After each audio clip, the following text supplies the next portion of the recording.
waa tahay heesta ugu horeysa hadii aad soo qabato martida mudnaanta leh heesta ugu horeysa waxa la yiraahdaa macmacaansha aye laxanka ereyada waxa la abwaan aamin samadoon muusikana waxa tumay Axmed Wali Ibrahim Farinle laxankana aan isku yeeray imikana waxaan soo wada ugu soo dhaweynaa dadweynaha heesta iyo Qamar Suugaani durba markay aragtay xaaskii Qamar Suugaani muuqaalkan iyo heestan iyo waliba wareysiga gabadha wariyaha ah xaaskii Qamar Suugaani waxa galay xanaaso badan ama maseer waxayna ku sigatay in durba ay ku soo laabato magaalada Hargeysa in dalbato furiin sheekadan ayaan wax badan aan ka eegi doonaa Qamar Suugaani markale waxa uu wajahayaa marxalad kale aad u xun asaga iyo qoyskiisa gaar ahaan xaaskii dhawaan uu guursaday kadib markii xaaskiisa la sheegay in aad kaga hanaastay ama ka maseertay muuqaalo dhawaan la baahiyay oo Qamar wareysi siinay mid ka mid ah telefishinada magaalada Hargeysa waxayse gabadhu ka hinaasay ama ay ka maseertay gabadha wariyaha ah ee Qamar Suugaani wareysanaysay waxaan eegi doonaa muuqaalkeena caawa saaxiibayaal sheekadan oo ah mid xasaasi ah waa maxay sababta Qamar Suugaani ku qasbay qudhiisa in gabadhan uu aad ugu fogaado sheekooyinka dhaxmarayaan eegi doonaa maxay taa waxa keenay xaaska Qamar Suugaani in qudheedu ay maseerto maxaa ka jira in xiriir hoose ma ka dhaxaya gabadha wariyaha ah iyo waliba fanaanka Qamar Suugaani qamarse qudhiisa arintani muxuu ka yiri dhammaan warbixinadan ayaan caawad saaxiibayaal eegi doonaa halkan waa hooyga fanka iyo suugaanta kamid noqo saaxiibada ku xiran channelkeena subscribe inoo dhe gambareel kale inoo taabo si ay muuqaaladeena iyo waliba warbixinadeena iyo sheekooyinkeena xiisaha badan ay kugu soo dhacaan mid ka mid ah telefishinada waaweyn ee ku yaala magaalada Hargeysa ee caasimadda maamulkaasi Soomaaliland ayaa toddobaadkani wareysi qaas ah la yeeshay fanaanka caanka ee Qamar Suugaani waxay mashaqadu ay ka ololsantay markii gabadha wareysanaysay wariyaha oo si mucjiso ay isku soo diyaarisay muuqaalka wareysiga sidoo kalena ay jirkeeda soo habeysay oo ay soo qaadatay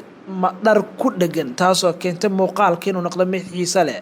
waxaana muuqaalkaas marka la duubay wareysiga iyo waliba fanaanka oo dhowr heest ka qaaday oo la arkay gabadha wariyaha oo la ciyaaraysa iyo su'aalaha ay weydiinayso gabadha wariyaha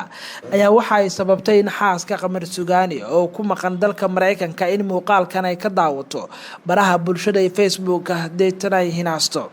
hinaaso ama maseer wax loo yaqaano waxaana la sheegay in Qamar ay durba soo wacday xaaskiisa ayna ka shakisay saaxiibtinimada ama waxa ka dhaxeyn kara isaga iyo gabadha wariyaha ah sidoo kale waxaa la sheegay in xaaska Qamar Suugaani ay ka shakisay su'aalaha dabacsan ee wariyaha ay weydiisay fanaanada Qamar waa fanaanka Qamar Suugaani sheekadan waxay ahayd mid dhowrkii cisho ugu dambeeyay baraha bulshada iyo waliba goobaha kale gaarka ay qabsatay janaalkeena hooyga fanka iyo suugaanta ee xogta fanka oo arintani dabagal iyo baaritaan aan ku haynay labadii cisho ugu dambeysay ayay inoo suurto gashay inaan helno xogii ugu dambeeyay oo sheekadan la xiriira xogta ugu dambeysay sheekadan aan la xiriiraan helay ayaa waxay sheegaysaa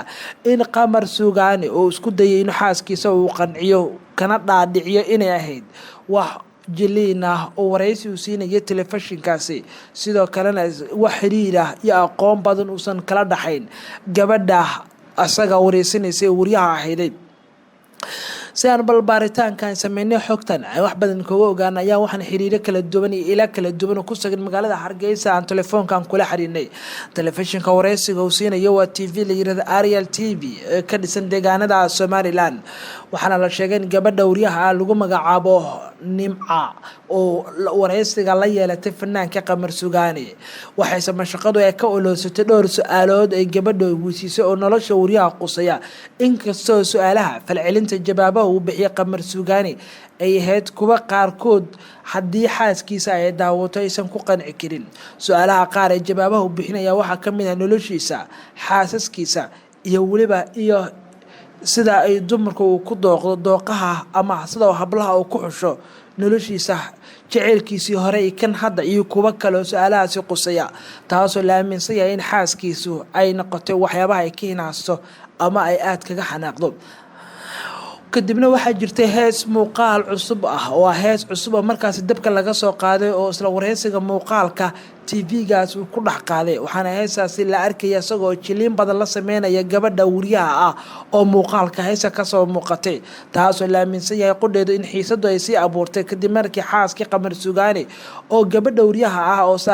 oo saaxiib dhow ay u mooday inuu leeyahay fanaanka Qamar Suugaani oo muuqaalkan heestan ay ayadu ku jirtay jaliinka ayay ka maseertay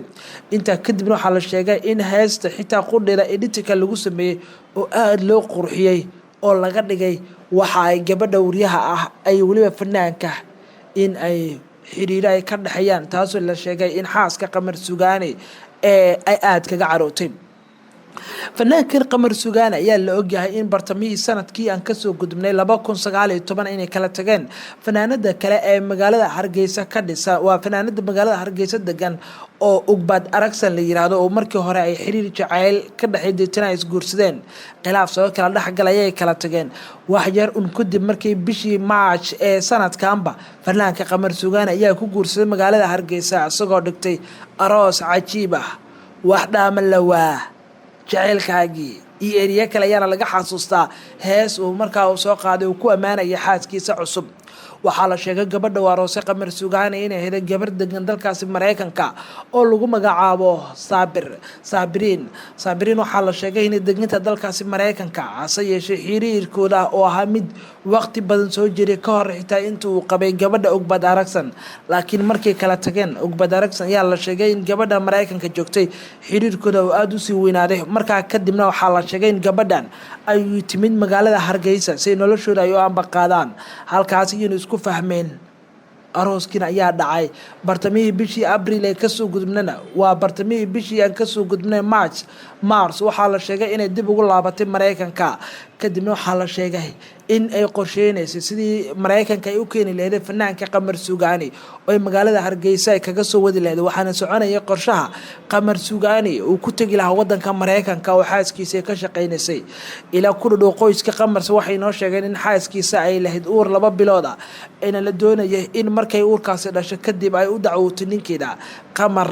uu ka tago Hargeysa si aanu Mareykanka ku tago laakiin qorshahaas ayaa hadda u muuqanaya mid liidhanaan uu ku dhijiyay Qamar Suugaani marka loo eego muuqaalka heestan iyo wariyahanba ay wareysiga u bixiyay ay noqotay mid baraha bulshada saameyn weyn ku yeelata qudhiisana qaabsata xaaskiisana ay ka xanaaqdaa xaaska Qamar Suugaani ayaana ka xanaaqday muuqaalka wareysiga kadibna waxaa la sheegay in xoggaal ay noo sheegeen in qoysku waa gabadhu ay durba ka dalbatay furiin inuu furo Qamar ayadoo aad kaga xanaaqday talaabooyinka waxyaabaha uu sameeyay hinaasaha channelkina hoyga fanka iyo sugaanta ayaa si wax badan kaga ogaana arintan waxaan isku daynay in Qamar Suugaani qudhiso ku sugan magaalada Hargeysa caasimada maamulka Soomaaliya telefoonka kula xiriirno Qamar oo aan la xiriirno telefoonka naga qabtay markaan sheekadan u bandhigno aan doonayno inaan baahino oo aan wax badan ka weydiino ayuu sheegay yiri ma rabo inaan ka hadlo mana doonayo in la baahiyo sheekadaasi waa wax family ah oo anigi family keena waxaan doonaynaa inay nagu ekaato sax darteeda Qamar ayaan ka dalbanay xitaa macluumaadka sax ahaanshaha warkan iyo inuu nala wadaago haddii wareysigeeni uu ka maarmo wuxuu noo sheegay in xiisadan ay jirto uu doonayo in xaaskiisa hadda uu qanciyo muuqaalkiina daawadayaal maanta ama caawaba halka ayaan ku soo gabagabeeno waxaan naga xasuusanaa daawadayaal muuqaalkiina kala xigaa hoyga fanka sugaanta inaan ku soo qaadan doono fanaaniinta kale ee sidan oo kale ah ee xaasaskooda doonay in Mareykanka u qaadaan oo fanaanka nimcaan hilaac uu ku jiro dhawaan waliba hees cusub xaaskiisa u soo qaaday aan soo qaadan doona muuqaalkiina waa nageenta